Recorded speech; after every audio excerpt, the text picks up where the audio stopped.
Hello, I'm Johnny Chaffin from Collins Manufacturing, and today we're going to talk about the 1433S dryer that's mounted on a stand. In a previous video, we discussed the assembly of this stand, and this stand applies to nearly all of our processors. It's very similar, but we talked about how to put that together. What we'll talk about now is how to assemble the actual dryer head. So I have the dryer laid out. I have it oriented this way for a reason, so that's how I'm going to put the parts together, keep everything together. And I have my parts laid out in order that I need to assemble them.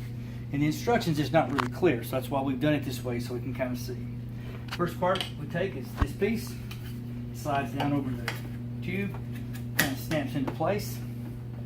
Then these two pieces, you notice that they're both angled, so they go together like this.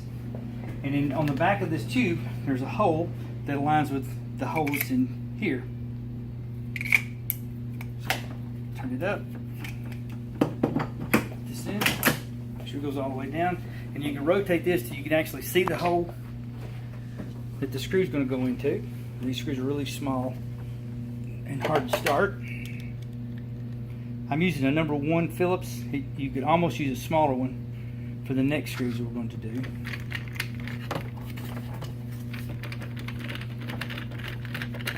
Okay. Now we're going to snap on this piece. This is just a decorative piece. 2 small screws. I'm going to rotate this over so they can just drop down in the hole. Makes it easier to put together. This is where a smaller screwdriver might come in handy. You're screwing these into plastic, so there's no reason to over tighten them and strip it out. It's just holding that little decorative piece on. Alright. So next we have the final piece.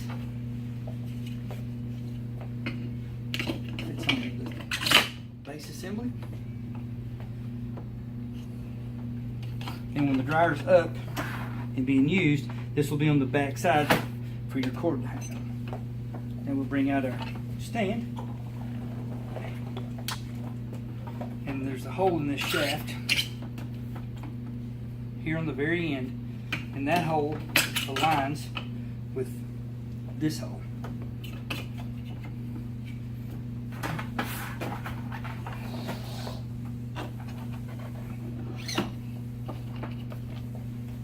And you rotate around till you can see the hole. Lost the hole. There it is.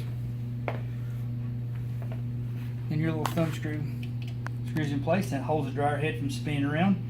One of the important things to remember about this is that the dryer head should always be over the curved legs. That way it's not as easy to tip over. Again, I'm Johnny Chaffin from Collins Manufacturing. Thank you.